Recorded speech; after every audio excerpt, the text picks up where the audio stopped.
Ang pagdayo at pakikipaglaban sa ibang bansa ang isa sa pinakamahirap na yugto ng isang Pilipinong boksingero. Bukod kasi sa dumayo ka na, kokonti pa ang mga kababayan mo na pwedeng magpalakas ng loob mo at sumuporta sa'yo sa isang napakalaking laban. Lalo't pat isang undefeated at kilalang kilabot na boksingero ang iyong mga kaharap sa ibabaw ng lona. Ganito po ang mismong naranasan ng kababayan natin na si Miel Fajardo, ang tinaguriang Silent Assassin ng San Francisco, Agusan del Sur, Philippines.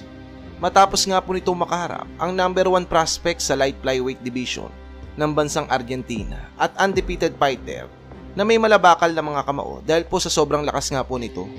Ito po ay si Agustin Mayro Gauto alias El Avion. Sa mga di po nakakaalam, bukod kasi sa pagiging undefeated fighter nitong si Agustin, ay marami na rin pong titulo ang napasakamay po nito simula nang tumuntong po ito ng pro boxing. Hawak po nito ang mga titulong South American Flyweight Title, WBO Latin Light Flyweight Title, IBF Youth Light Flyweight Title at WBO International Light Flyweight Title. Kaya naman, kikilabutan ka talaga dahil hindi talaga basta-basta ang Argentinian boxer na ito. Isama mo pa ang 4 na sunod-sunod na brutal knockouts nito bago nito makalaban ng Pinoy. Masasabi mo talagang literal na reigning flyweight superstar ang boksingero na ito, mga idol.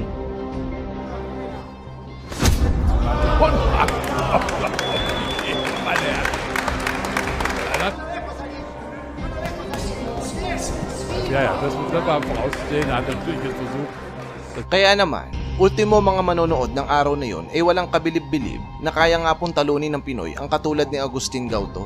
Sa katunayan nga po niyan, mga idol, sa mismong event ay maririnig po dito ang malakas sa pagbuo ng audience sa Pinoy fighter. Out of Agusan del Sur, Philippines, it's Miel Fajardo.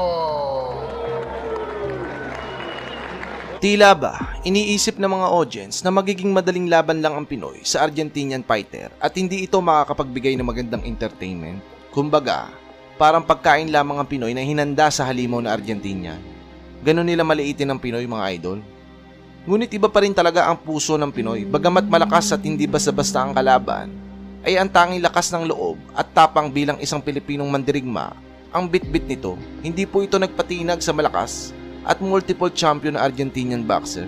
At eto na nga po, mga idol, sa mismong laban, may kartada po noon ang Argentinian boxer ng 17 wins, 12 knockouts at 0 losses. Samantala ang Pinoy naman ay may kartadang 7 wins, 6 knockouts at 1 loss and 2 draw. Sa simula pa lang po ng round 1, mga idol, ay medyo nakakalamang na po ang Argentinian boxer. Ngunit isang kombinasyong suntok ng Argentinian ang gumising sa silent assassin ng Pilipinas, na dahilan upang magising ang mistulang halimaw na natutulog sa pagkatao po nito.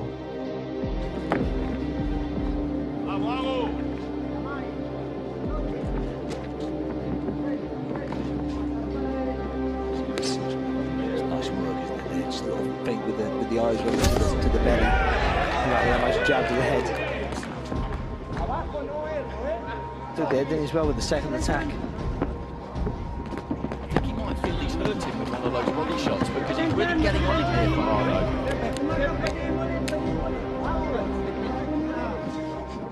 Something registered there, definitely into the final minute of the round. Shot, Fajardo there, left uppercut, left hook.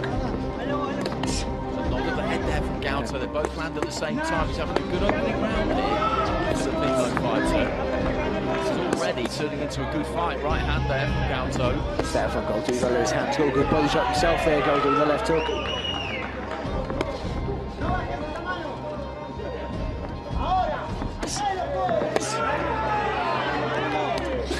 Oh, good shot. Oh, beautiful left hand there from Fajardo, and that has put him down onto his back there, Gauto. Will it be enough as we look at the replay? Oh, I don't think it will be, to be honest. He was lucky he was at the end of the round, but it was he doubled up that left hook, lovely, didn't he, Fajardo, early in the fight? Just catches him flush, really did, like, really right on the butt. Oh, that's a great shot. Sa round 1 pa lang po, mga idol, ay nakatikim na ng knockdown ng Argentinian. Tila ba ginulat ng Pinoy ang kampo ni Agustin at ang mga audience sa lakas na pinakita nito. Kaya naman, nang sumapit nga po ang round 2, ay hindi na nga po binigyan pa ng pag-asa ng Pinoy si Agustin. Pinatikim ng Pinoy nang mala shotgun ng mga suntok ang kampyon na dahilan upang ihinto na ng third man in the ring ang laban dahil sa tindi nga po ng pinsala na natatamo ng Argentinian fighter. Big left hand again there, straight at the start of the round, and he's almost kind of dragged down to not his knees quite, but down to his knees. The gloves touch down as well, but Fajardo just got to get on top of him. He just needs to stay low for Fajardo and then come in with that left hook. Good fight back there for Gato. Good left hook. Gato hit by left hand, but he's trading here, which could be a problem. Good upper body movement from him. He shifts another left hand, big left hand again there. He touches down with the glove. It was a knockdown. The referee didn't give it a second. Left hand puts him onto his back, and he's just so fragile in there at the minute. That's the problem. He's letting his own hands go. He's showing a ton of bravery and heart in there, but every time he gets hit clean, he's going to go down, and he's going to get hit clean because he's wide open at times. What's the referee doing? Well, the referee's given him extra time there. He missed the knockdown. There was a touchdown with the glove which he missed, and then he was put down. Fajardo just looking for that left hook. Every single time he can throw it, he is throwing it. Dipping low at the waist there, touches down with the glove again, and the referee doesn't see it. That's another knockdown. There's been about 4 knockdowns in this round. It's tremendous action, it really is. It is, it's superb. 1 minute 40 remaining in round 2. Oh, good shots. Another big left hand, and he's taken those two somehow. He's thrown back himself. It goes down to his knees, more in exhaustion than anything else, but the referee does count him this time. The corner are looking on there, the Argentinian corner. I don't really know how much more of this I would need to see if I were them. This is a critical stage of his career, of course. He's 17-0. But I think he's done here, and it's only a matter of time, isn't it? Big left hand again there. The referee jumps in, and that's a good decision from the referee, who missed a couple of touchdowns in that round, but he's jumped in when he needed to. I don't think the corner were going to do it, and that is a... Nagwagi nga po ang Pinoy sa isang impresibong TKO wins, mga idol. Bit-bit ang tapang at lakas ng lahi natin. Ito ang pinakamagandang panalo na nakamtan ng batang Pinoy na ito.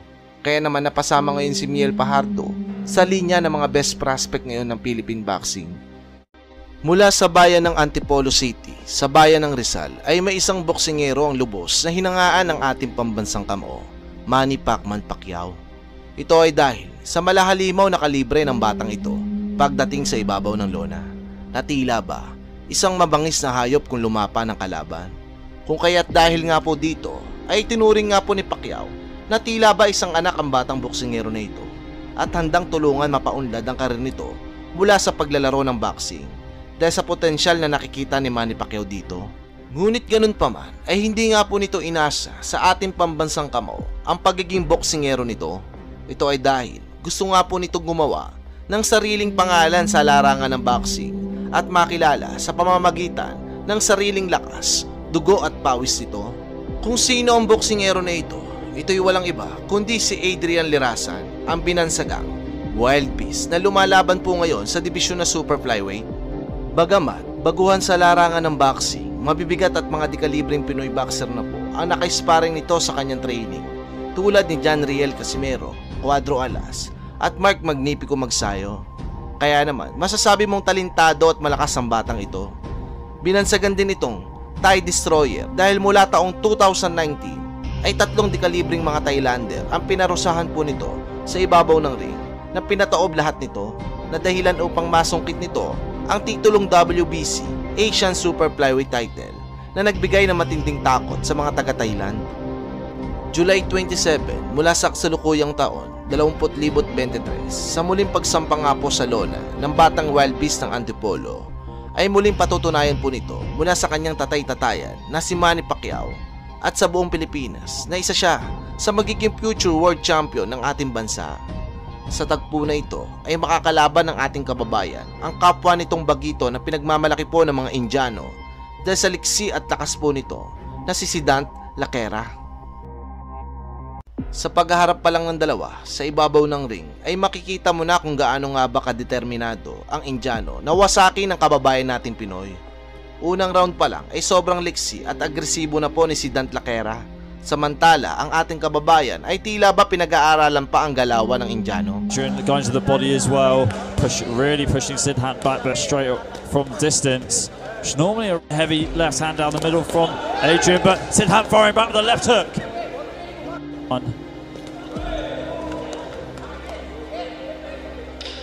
Less than 10 seconds to go. Sidham fighting back with his jab. Adrian with the uppercut.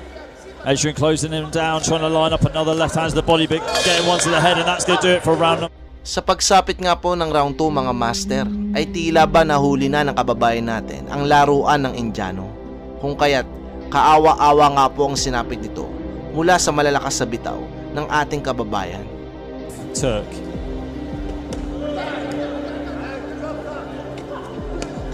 Another good uppercut there, left Sidhara. And Adrian still firing back. Big left shots coming in. Right hook there from Adrian. Oh.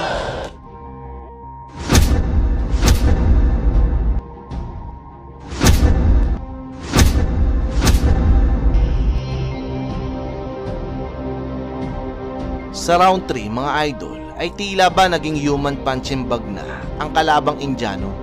Halos imukbang nga po nito ang mga malalakas na hagupit ng Pinoy na talaga namang nanunuot sa lakas ng mga suntok.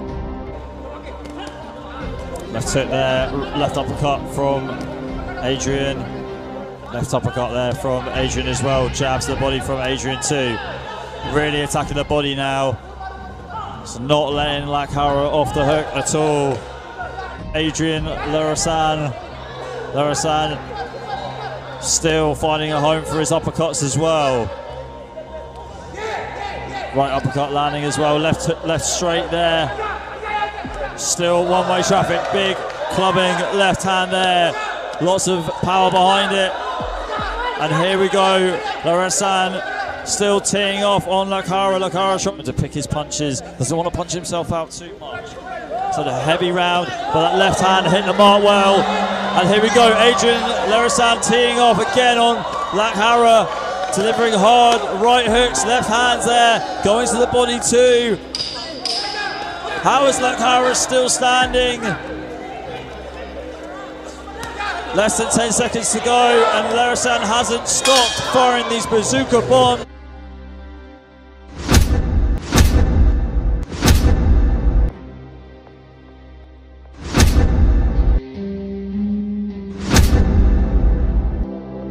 At ito na nga po mga master, sa pagsapit nga po ng round 4, ay dito na nga po tuluyang tinapos ng kababayan natin ang matinding paghihirap ng kalabang Indiano.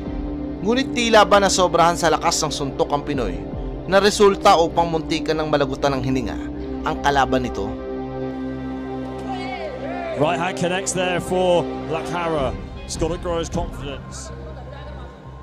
Larasan still the low guard. Lakhara firing back with a right uppercut. Uppercuts being fired back in here from Lakhara in the pocket. Larasan coming back with his own uppercut, still stalking his opponent.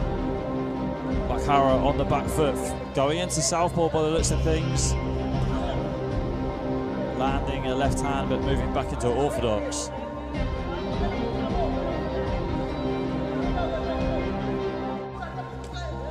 Big uppercut there from Larasan in orthodox. An overhand right there from Larasan that looked like that stunned Lakhara momentarily. And another right hook there, and almost looked like Lakhara is down. A referee giving him a count. I think his knee almost hit the canvas, but it was enough for the referee to step in. So we're approaching the minute mark. Is Larasan going to go in for the kill right here, right now? He's in southpaw. Body shot here. If Larasan wins this fight, he will fight for the WBC vacant title next month on this show. A lot on the line. Larasan wants to get a stoppage here. Big body shot there from Larasan. Can he finish it here in round 4? God, Lakhara breathing very heavy, trying to fire back with his own right hand that just glances the chin of Larasan. Larasan still firing left hands down the middle. Moving into orthodox, Larasan. Another overhand right, big overhand right. It was the overhand right that scored him the knockdown early on. And a big left hand, and Lakhara is out. Lakhara is out. Huge knockout victory there from Larasan, who gets Isang karumal-dumal nga po na massacre ang inabot ng Indiano sa laban na ito. Proud na proud po si Manny Pacquiao sa kanyang anak-anakan dahil sa magandang ipinakita nga po nito.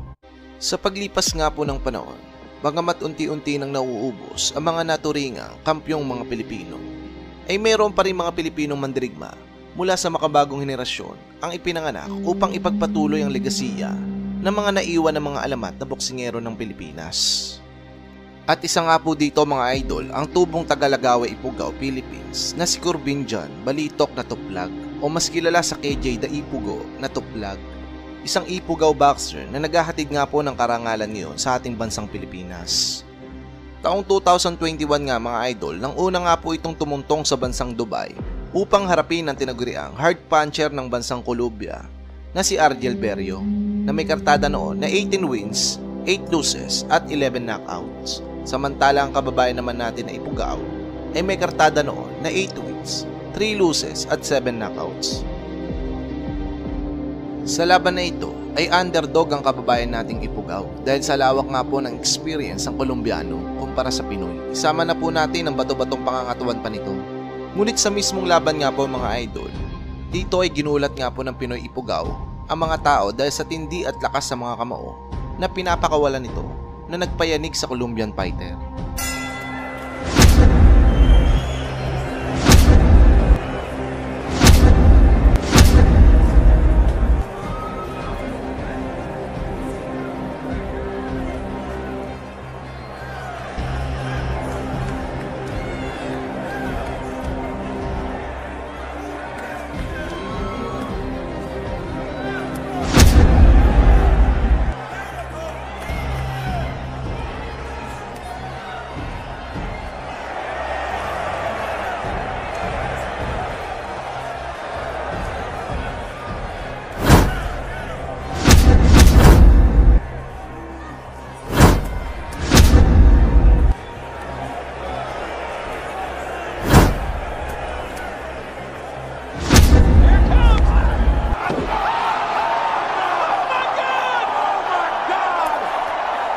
At nang sumapit nga po ang round 4, dito ay tumama ang malakas na uppercut ng Pinoy na siyang nagpaluhod sa bato-batong Colombiano.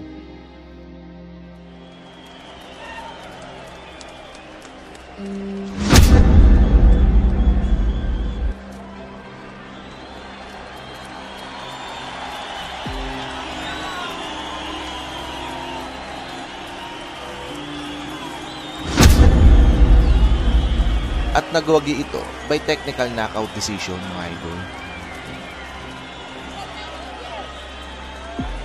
Dahil nga po sa isang impresibong pagkapanalo na iyon ay nabigyan nga po ng pagkakataon si KJ na Tuplag upang lumaban sa isang title match kontra sa pambato ng Thailand at expert sa Muay Thai na si Atanon Kunlawong.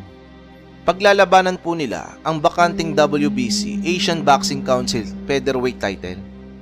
Mabilis at mayroong matibay na panga mga idol ang sinasabing Thai boxer na ito kung kaya't hindi talaga ito magiging madaling laban sa kababayan nating Pinoy Ifugao. May kartada noon ang Thai boxer na ito na 17 wins, 6 losses, 13 knockouts at si KJ naman mga idol ay 9 wins, 3 losses at 8 knockouts. Sa kartada pa lang mga idol ay hamak na mas malawak nga po ang experience ng Thai boxer kumpara sa Pinoy Ifugao. Ngunit sadyang mahusay at malakas nga po talaga ang Ifugao fighter ng Pilipinas dahil sa sobrang gandang laban na pinakita nito mga idol. Halina't panoorin natin ang highlights ng laban.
Sa round 1 pa lang mga idol ay sobrang ganda na po na naging bakbakan ng dalawang fighter. Bakbakan talaga kung bakbakan. Nang sumapit na ang round 2 mga idol, dito ay mas sumindi pa ang aksyon ng dalawang fighter na ito.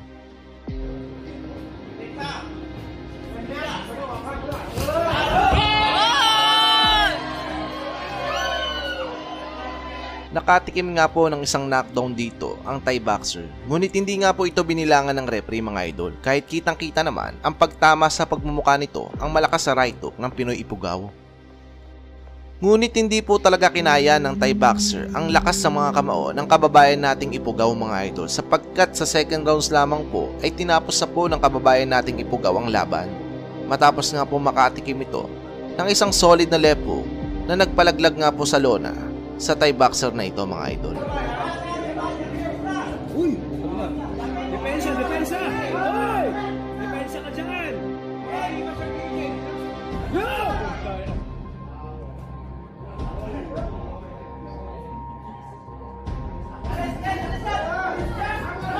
Depensa!